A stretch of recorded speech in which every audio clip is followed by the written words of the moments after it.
Massachusetts, New Hampshire. These are all states, obviously, the Democrats not only won, but have long been Democratic strongholds. Well, here's what's interesting about that. When you actually take a look at what happened in these states compared to Donald Trump's 2020 performance, every county that you see highlighted is a county that Donald Trump outperformed his 2020 results by 3 points or more. Look at New Jersey, look at New York, look up and down the Northeast, and you see just how many counties shifted to Trump significantly. That was a significant story of this entire election. No, he did not win New York or New Jersey or Massachusetts or New Hampshire, but voters moved with him. This wasn't a battleground phenomenon. This wasn't a red state phenomenon.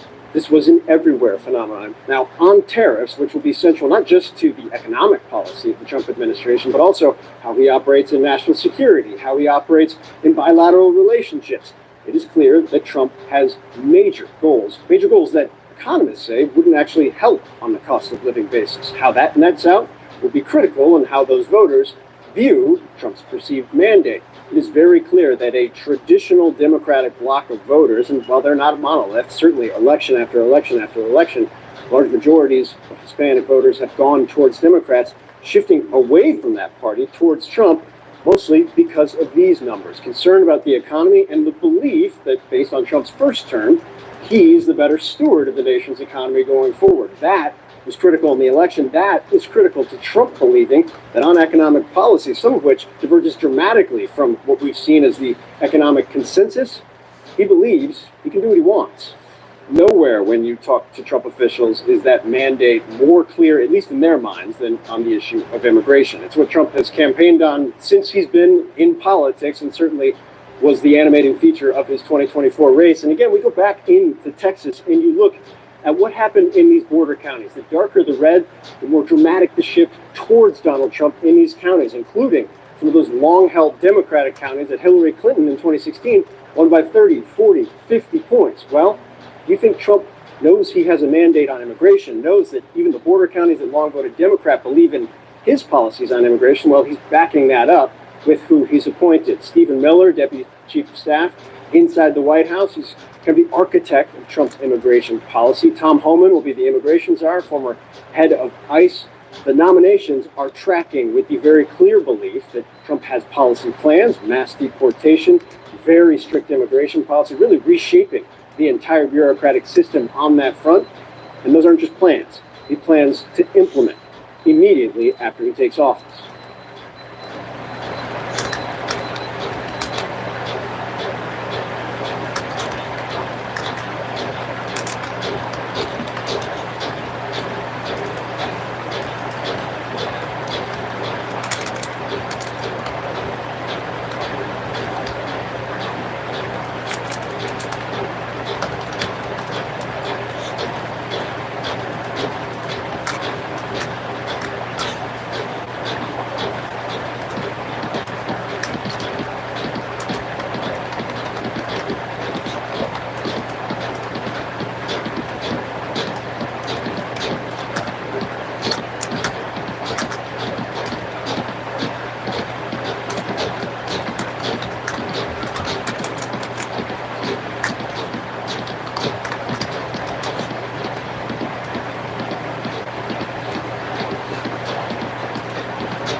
The popular social media personality Logan Paul is facing fresh questions over his cryptocurrency dealings, with ongoing concerns he may have profited by misleading fans. He has promoted cryptocurrencies to millions of followers online and appears to have caused prices in these investments to spike. And that's led to suggestions that he could have profited from sales of any tokens that he had held. BBC has seen new evidence suggesting he promoted investments without revealing he had a financial interest in them.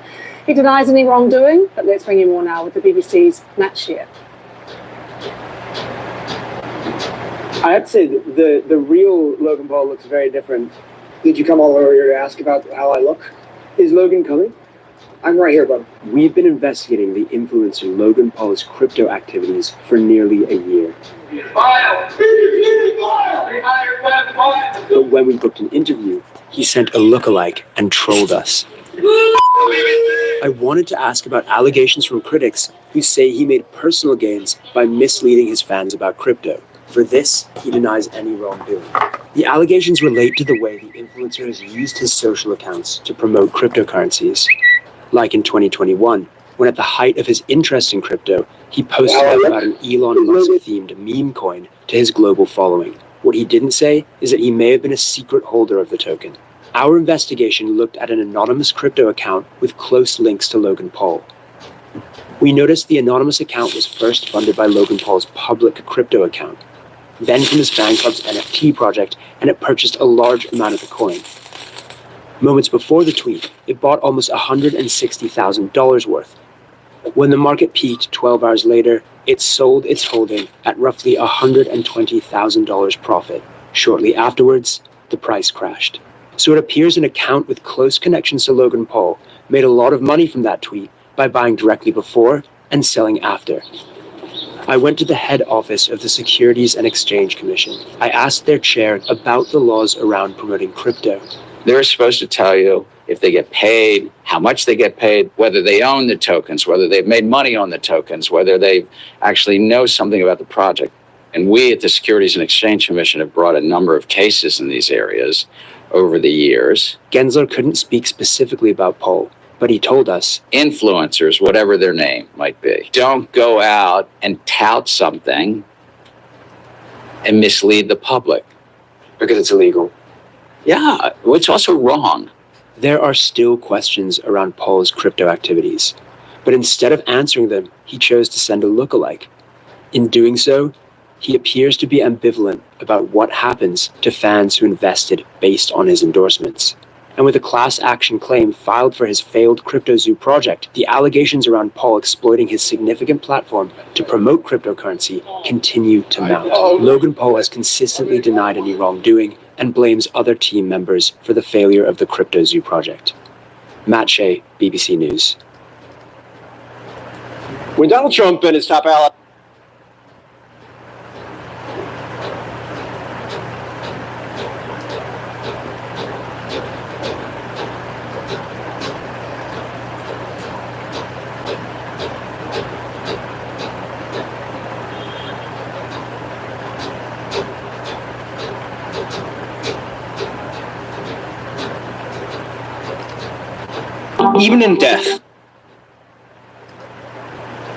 Even in death, the secrets of Jeffrey Epstein remain tightly guarded. But earlier this year, I spearheaded a Wired investigation that uncovered the data of almost 200 mobile phones belonging to visitors to his infamous pedophile island. The data was so precise, we were able to map the paths of these visitors to within centimeters, including their neighborhoods, buildings of origin, and the paths they took to get to the island. These digital trails document the numerous trips of wealthy and influential individuals, seemingly undeterred by Epstein's status as a convicted sex offender. Wired's analysis of the data is ongoing, and it raises profound questions about privacy and surveillance. This is Epstein Island's secret data on the grid.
Say 2026 at the latest for AGI. Roughly 1% chance of civilization ending in any given century. I think we'll launch the first Starship to Mars in less than 3 years. This is a test of X streaming and a test of Starlink. So I'm just going to do just a quick dungeon run with the Diablo. Try to answer any questions people have that show up on the chat. So I just have my main screen here, and I've got an iPad set up for chat. And I think we've made a lot of improvements, but we'll see how it goes. I'm using Streamlabs right now, so you can use OBS or Streamlabs, and you can stream simultaneously to the X platform and to Twitch. So if you're streaming to Twitch, you might as well stream to X too. The reach on the X platform is hard to beat. But yeah, you can use OBS or Streamlabs or whatever you like. And Streamlabs is a little easier to set up, but it'll work with pretty much any streaming software. And this is all on Starlink, so it's a good test for Starlink as well. So this is all coming in over satellite. Yep, this is Starlink. We've gotten the median latency of Starlink down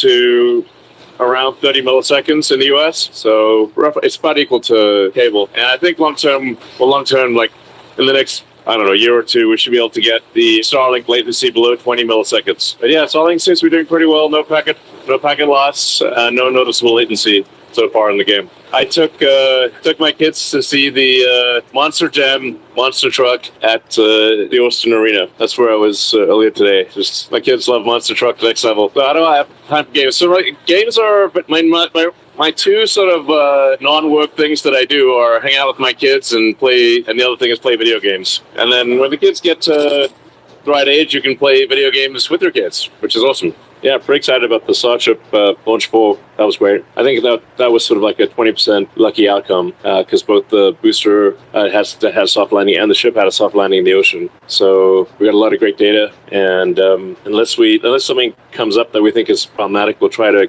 bring the booster back and catch it with the giant Mechazilla arms. And we definitely want a rocket to reach Uranus. That's it's a stretch goal to reach Uranus. But definitely something we think we should aim for. The tower is actually taller than Mechazilla from the movie. So giant Mechazilla arms will aspirationally catch this gigantic rocket. It's going to boost back. I mean, excitement is guaranteed. Success, not necessarily, but it won't be boring. So that's going to be an epic sight. Giant robot arms catch giant rocket. Starship is the largest flying object of any kind. It's 5,000 tons. That liftoff body diameter is 9 meters or roughly 30 feet, and going to get taller with newer versions. So it's an insanely gigantic thing. When we first started figuring out the Starship design, it seemed utterly insane, and now it's gone from utterly insane to merely late. Next launch, Starship launch is probably in about a month. We have to we're going to replace the whole heat shield on the ship. So the new heat shield tile is about twice as strong as the ones that were on the last flight. So, and we want to put an ablative secondary structure, like basically ablative protection behind the tiles, so that if a tile cracks or comes loose, it doesn't cook the rocket. It's pretty incredible that the rocket, that the ship made it all the way to the ocean, despite the right front flap getting cooked very hard. It was kind of like a skeleton hand. But I made it. But on the next flight, we want to not have the tiles fly off and have a skeleton flap. So the new tiles will, like I said, about twice as strong, or hopefully half as likely to crack or come off. And we're going to put a, like I said, secondary ablative material below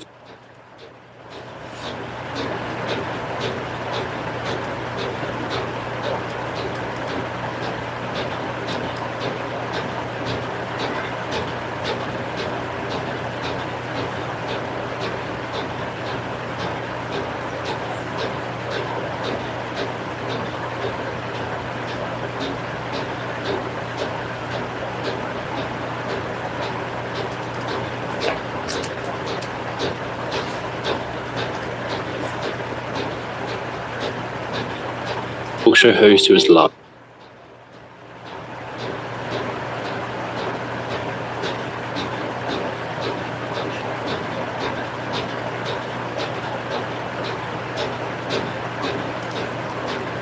Welcome back to Slop Live. Andrew Tate is at it again. Today, Andrew Tate went on a live stream with the goal to buy random meme coins and potentially make his followers money. As it turns out, one of the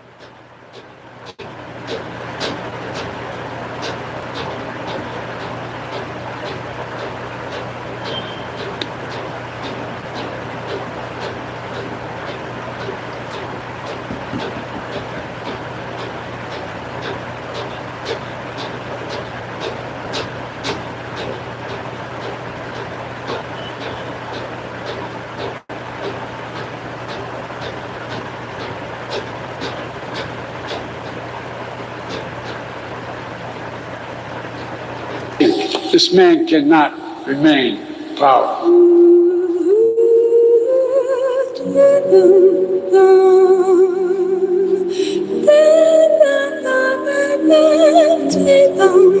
I found him to be very straightforward and trustworthy.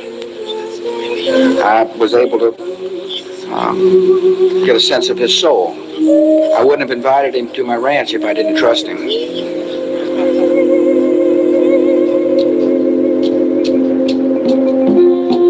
The part that Russia has played in the international community since the 11th of September has been remarkable. I mean, we have cooperation today that would have been really unthinkable just a short time ago. Der sehr freundschaftlich.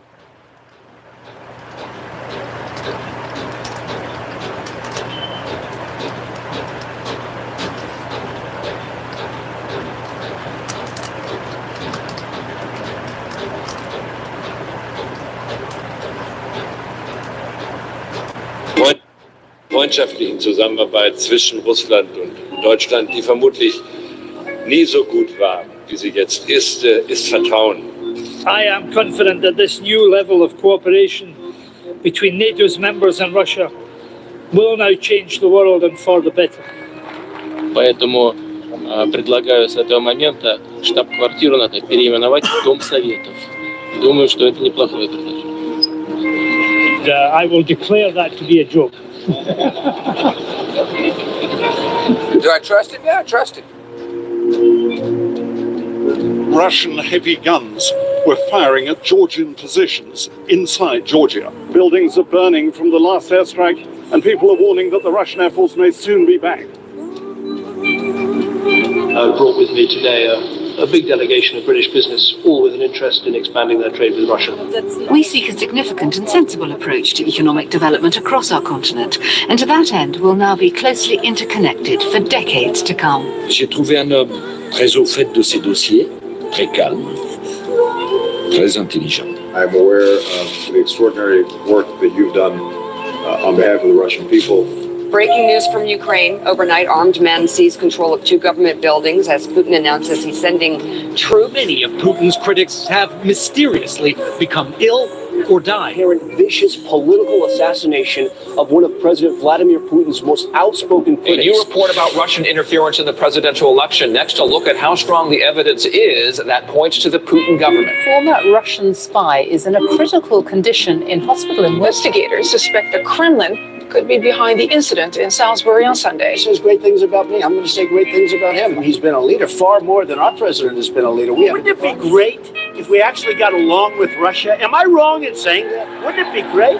I believe that President Putin really feels, and he feels strongly, that he did not meddle in our election. He's not going into Ukraine, okay? Just so you understand. He's not going to go into Ukraine.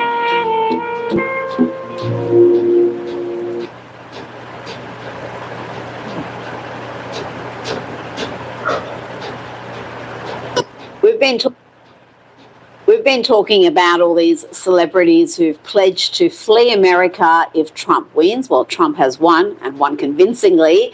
And we do have a name who's apparently left the country. Ellen DeGeneres, former TV star, and her wife, Portia de Rossi, have reportedly, Kinsey, moved to the UK following Trump's re-election.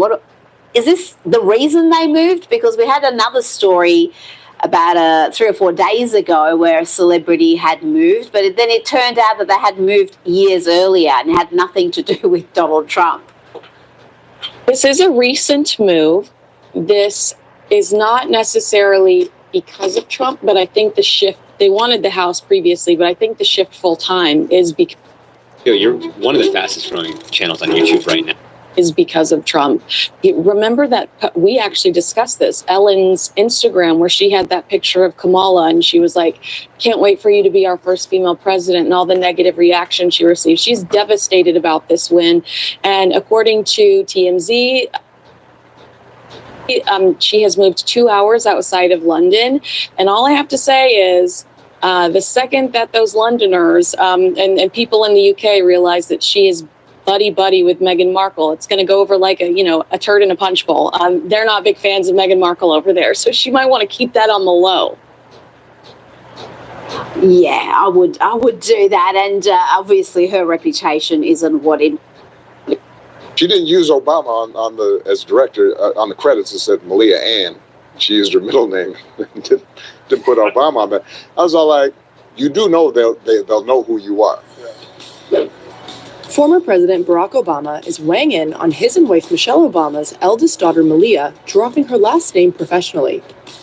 The 44th president appeared on the Pivot podcast, which premiered October 29th, where he explained how he reacted to his daughter, who works in the film industry, going by Malia Ann, her first and middle name, instead of Malia Obama. The challenge for us is letting us give them any help at all. I mean, they're very sensitive about this stuff. They're very stubborn about it. Malia, she's making movies. So she made her first movie. And, I'll be a dad, I'll brag a little bit. She went to, right, she's working with Donald. And, her first film went to Sundance and all these fancy film festivals. And she didn't use Obama as director. On the credits, it said Malia Ann. She used her middle name. Didn't put Obama on that. I was all like, you do know they'll know who you are. Right. And she's all like, you know what? I want them to watch it that first time and not in any way have that association. So I think our daughters go out of their way to not try to leverage that. The former president then went on to explain that while in the White House, he made a deal with the White House press corps to leave his children, which also includes Malia's younger sister Sasha, alone, as he said they had the right to grow up, while also admitting they struggle with getting paparazzi attention as they get older. Growing up, that the press was pretty good. I basically made a deal with the press pool, with the White House press corps. I said, you can follow me around, you can talk about me, you do whatever you need to do. Leave my children alone because they have the right to grow up. They didn't choose this, right? Let them grow up. And to the credit of the press, they did leave them alone. Now, as they've gotten older, there's been some paparazzi stuff going on, and it drives them nuts, because their attitude is we're not looking for all that. So they're grounded. When Michelle and I were talking about me running, our biggest concern was, will our kids end up weird? Right? Because it's a weird situation. He then added a bit more about raising his daughters in the White House.